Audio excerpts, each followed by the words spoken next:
19세기의 반더빌트 가문은 한 척의 증기선에서 시작해 미국에서 가장 부유한 가문이 되었습니다. 바로 도금 시대 동안이었죠. 이 화려한 제국의 중심에는 숨겨진 여성 가장이 있었습니다. 그녀는 가문이 절정에 오르는 것을 보았고 그 부와 권력이 눈앞에서 서서히 무너지는 것도 지켜볼 만큼 오래 살았습니다. 이것이 그녀의 이야기입니다. 앨리스 클레이풀 밴더빌트로 알려지게 된 이 여성은 1845년 11월 11일 오하이오주 신시내티에서 앨리스 클레이풀 그윈으로 태어났습니다. 당시 신시내티는 점차 번영하며 팽창하는 중서부의 주요 도시로 성장하고 있던 소박한 마을이었습니다. 그녀의 아버지는 변호사인 아브라함 에반 그윈이었고 어머니 레이첼은 저명한 정치인이자 신문 편집장이었던 헨리 콜린스 플래그 주니어의 딸이었습니다. 헨리 역시 1834년부터 1839년까지 코네티컷주 뉴헤이븐의 시장을 역임했습니다. 앨리스 역시 독립전쟁에 참전한 저명한 조상들이 있었기 때문에 그녀는 명문 미국 가문 출신이었습니다. 안타깝게도 앨리스의 아버지는 1855년에 그녀가 겨우 9살이었을 때 세상을 떠났습니다. 그녀의 어머니는 이후 작가이자 언론인이었던 엘버트 매튜스와 새로운 관계를 시작했는데 그는 폴 지그폴크라는 필명으로 글을 썼습니다. 그들은 1861년에 결혼했고 그는 앨리스의 새아버지가 되었습니다. 그래도 그들은 그녀가 철저한 사교육을 받도록 했으며 문학, 종교, 예술, 그리고 상류 사회에 젊은 여성에게 기대되는 사교 예절에 중점을 두었습니다. 결혼 후 얼마 지나지 않아 가족은 뉴욕시로 이사했습니다. 그리고 이 한 가지 사건이 앨리스의 뉴욕에서의 인생 전체에 엄청난 영향을 미치게 됩니다.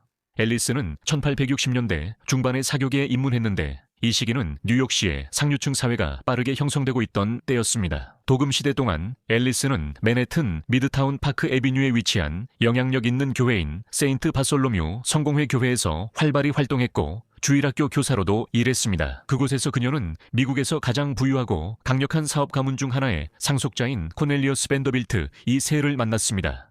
코넬리어스는 그녀보다 겨우 2살 위였지만 이미 두각을 나타내고 있었습니다. 그들의 연애는 빠르게 진행되었고 1867년 2월 4일 21세에 앨리스는 밴더빌트 가문에 시집가면서 자신의 인생을 미국 역사상 가장 위대한 이름 중 하나와 영원히 연결하게 되었습니다. 앨리스와 코넬리어스는 곧 아이를 갖기 시작했습니다. 모두 7명의 자녀가 태어났습니다.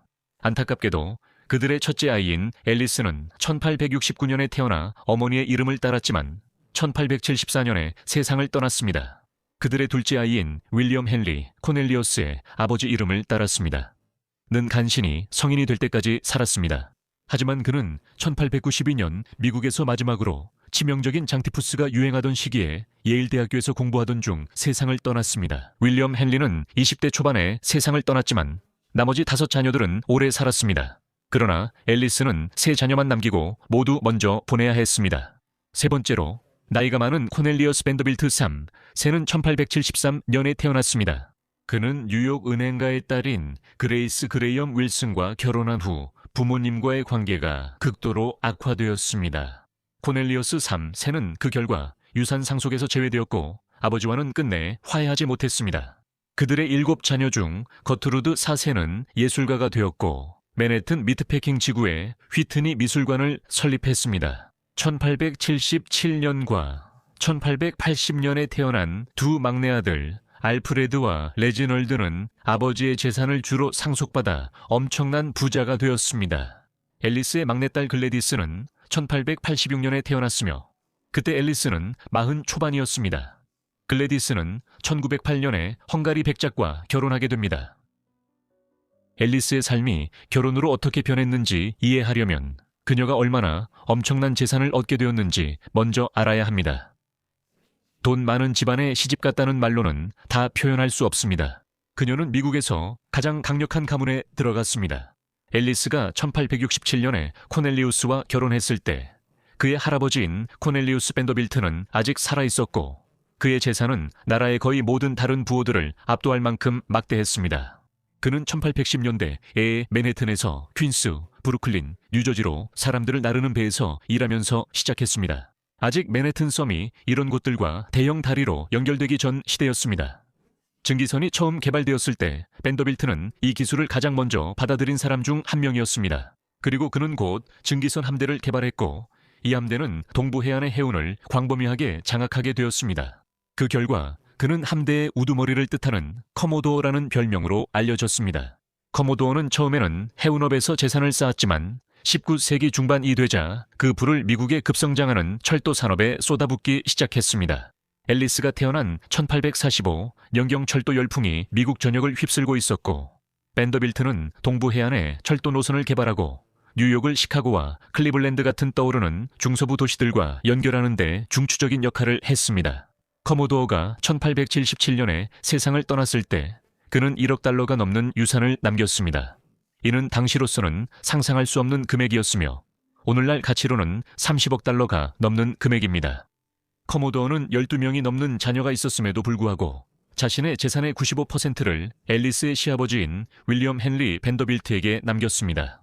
윌리엄 헨리 밴더빌트는 일하지 않아도 됐지만 그는 열심히 일했습니다.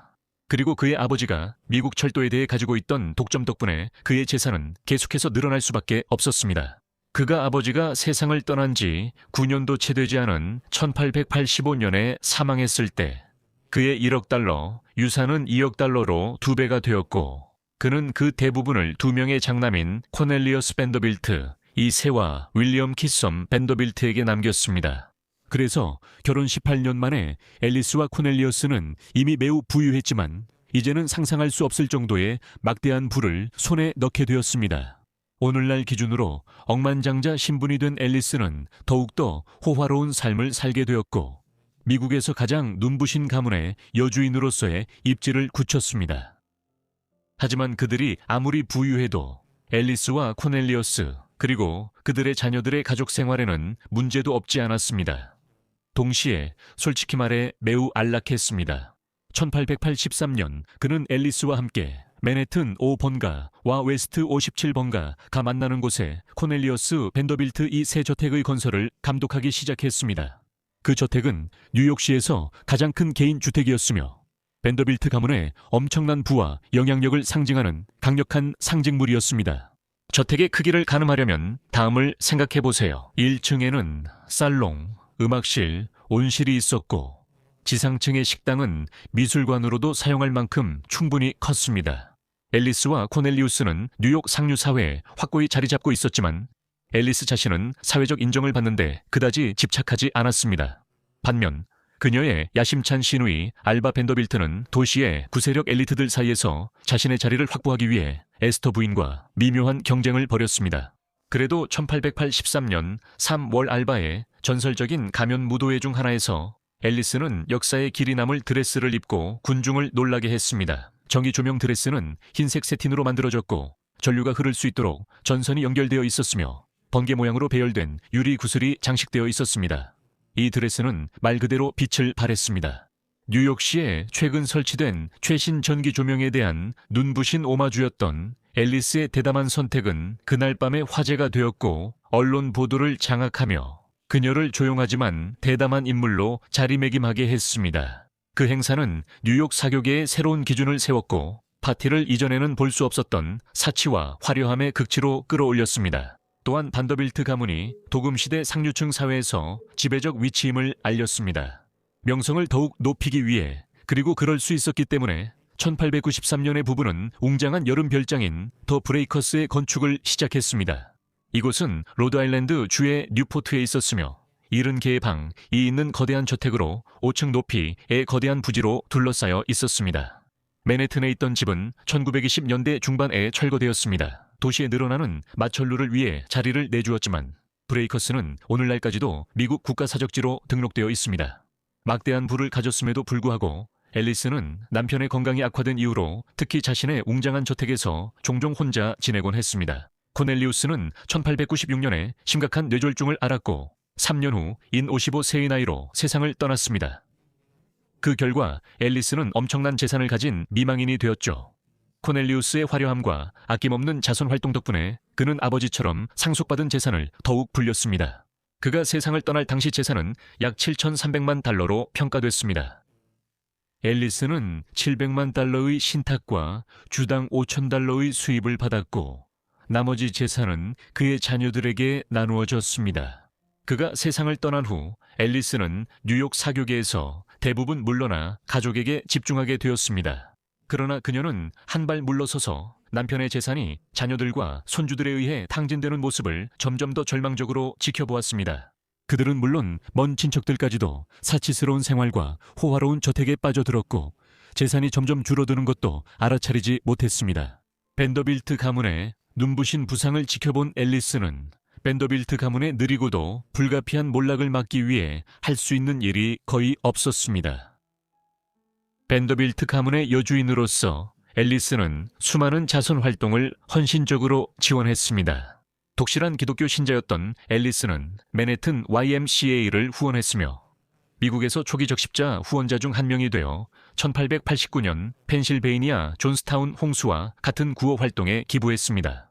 앨리스의 자선 활동은 1890년대 교육과 문화 분야로도 확장되었습니다. 1892 연아들 윌리엄이 사망하자 앨리스와 코넬리우스는 그의 추모를 위해 틸의 밴더빌트 홀 건립을 지원했습니다. 그녀는 사망할 때까지 뉴포트 병원을 지원했으며 뉴욕시에 가장 오래 남을 선물 중 하나를 남겼습니다. 105번가 근처의 온실 정원 입구에 오늘날까지 남아있는 센트럴 파크의 정교한 대문이 바로 그 선물입니다. 앨리스는 특히 종교에 관해서라면 자신의 견해가 매우 강경한 사람으로도 잘 알려져 있었습니다. 앨리스가 70대 중반이던 1920년대 초 한 사건이 신문에 보도되었습니다. 그 사건은 1904년에 뉴욕의 세인트 바솔로뮤 교회의 주임 사제로 임명된 논란 많은 목사 레이턴 파크스 박사와 관련된 것이었습니다. 그곳에서 그는 신학적 문제에 대한 독립적인 견해로 명성을 얻게 되었습니다. 예를 들어 파크스는 성모 마리아가 예수의 잉태 당시 실제로 동정녀였다는 생각이 사실이 아니라고 보았습니다. 앨리스는 오랫동안 세인트 바돌로뮤 교회의 신자였습니다. 그러던 중 어느 날 닥터 파크스가 그곳에서 설교를 하면서 음모론이라고밖에 부를 수 없는 내용을 설명했습니다. 그 내용은 로마 가톨릭 교회가 영국을 장악하려 한다는 주장이었습니다. 이것은 17세기와 18세기 영국에서 교황청이 영국을 다시 가톨릭화하려 한다는 우려를 떠올리게 했습니다. 하지만 20세기 초에는 전혀 현실과 관련이 없는 이야기였습니다. 대신 파크스의 설교는 1880년대 이후 아일랜드와 이탈리아 같은 나라들에서 뉴욕으로 대거 유입된 로마 가톨릭 신자들에 대한 현대적인 우려를 반영한 것이었습니다. 앨리스는 그런 견해를 듣는 것을 받아들일 수 없다고 분명히 밝혔고 세인트 바돌로뮤 교회의 교인 자리를 떠났습니다. 그녀가 황홍이에 접어들었음에도 여전히 만만치 않은 여성임을 증명한 것이었습니다. 앨리스의 남편은 노년까지 살지 못했지만 그녀는 대가족의 가모장으로서 매우 풍요로운 삶을 살았습니다. 예를 들어 그녀는 12명이 훨씬 넘는 손주들을 두었고 그들의 삶에 적극적으로 참여했습니다. 특히 엘프리드의 두 번째 아내 마거릿 메리 에머슨과의 어린 자녀들에게 더욱 그랬습니다. 그들은 1912년과 1914년에 태어났고 1915년 5월 루시타니아 침몰 사고로 엘프리드가 사망했을 때 아직 아기였습니다. 그래서 그들의 할머니가 좋은 양육을 받을 수 있도록 중요한 역할을 했습니다. 앨리스의 삶은 다른 면에서도 힘들었습니다. 그녀의 막내 아들 레지널드는 심각한 음주 문제를 겪었고 1925년에 겨우 45세의 나이로 강경화로 사망했습니다. 하지만 그의 죽음은 앨리스와 그녀의 자녀 중 한 명이 오래된 가족 간의 불화를 다시 생각하게 만들었습니다. 1926년 코넬리어스 밴더빌트 3세가 부모님의 뜻을 거스르고 그레이스와 결혼한 지 30년이 지난 후였습니다. 그리고 그 기간 동안 그와 어머니는 한 번도 말을 나누지 않았지만 마침내 화해하게 되었습니다. 그 화해는 특히 감동적이었는데 그때 그는 그녀가 살아있는 세 자녀 중 한 명이었기 때문입니다. 1925년에 그가 세상을 떠났을 때 레지널드는 1924년에 태어난 글로리아라는 딸을 남겼습니다. 그녀는 나중에 패션 디자이너이자 모델이 되었고 케이블 뉴스 네트워크 앵커 앤더슨 쿠퍼의 어머니가 되었습니다. 글로리아가 아기였을 때 아버지로부터 상속받은 재산은 1930년대에 그녀의 어머니와 이모 사이에서 스캔들로 번진 재판의 원인이 되었습니다. 앨리스는 말년에 이 재판이 가족의 사적인 문제를 지나치게 공개적으로 드러낸다고 생각해서 경멸로 가득 차 있었습니다. 흥미롭게도 이러한 가족 관계로 인해 앤더슨 쿠퍼는 앨리스의 증손자가 됩니다. 앨리스가 1845년에 태어났음에도 불구하고 말이죠. 가족사에 많은 비극이 있었음에도 불구하고 앨리스는 죽을 때까지 밴더빌트 가문의 여주인으로서 중요한 역할을 계속했습니다. 하지만 1920년대와 1930년대에 이르러서는 그 가족의 재산이 널리 분산되었습니다. 한때 무한해 보였던 커모도어의 막대한 재산은 세대를 거치며 수백 명의 후손들에게 낭비되고 분산되어 그가 한때 세웠던 제국이 희석되었습니다. 1923년 앨리스는 맨해튼 어퍼 이스트사이드의 5번가 857번지 타운하우스로 이사했습니다. 이는 그녀가 밴더빌트 가문의 부가 절정에 달했을 때 남편과 함께 지었던 그랜드 코넬리어스 밴더빌트 이 새 저택의 철거를 위한 조치였습니다. 그녀는 남은 생애를 그곳에서 보내다가 1934년사 월 24일 88세의 나이로 세상을 떠났습니다. 놀랍게도 앨리스는 $10,000,000 가넘는 재산을 남겨 그녀가 과부로서 얼마나 절제된 삶을 살았는지 알 수 있습니다. 그녀는 결코 용돈 이상을 쓰지 않았고 자신의 재산을 신중하게 지켜왔기 때문입니다. 그렇게 함으로써 그녀는 번 것보다 적게 쓰고 세상을 떠난 몇 안 되는 후대의 밴더빌트 가문 일원이 되었습니다. 존경받는 여가장은 스태튼 아일랜드에 있는 밴더빌트 가문의 묘지에 안장되었습니다. 미국에서 가장 유명한 왕조의 눈부신 전성기와 서서히 쇠퇴하는 모습을 모두 지켜본 한 생애의 마지막 장이 이렇게 마무리되었습니다. 앨리스 밴더빌트에 관한 이 영상을 시청해 주셔서 정말 감사합니다. 여러분께 흥미로웠길 바랍니다. 그녀의 삶에 대해 어떻게 생각하셨는지 아래 댓글로 알려주시고 혹시 제안하고 싶은 내용이 있으시면 역시 댓글로 남겨주세요. 밴더빌트 가문에 대한 이야기를 더 듣고 싶으시거나 미국의 부유한 상속녀들에 대한 이야기도 더 원하신다면 댓글로 알려주세요. 오늘은 여기까지입니다. 다음 잊혀진 삶들에서 뵙겠습니다. 감사합니다.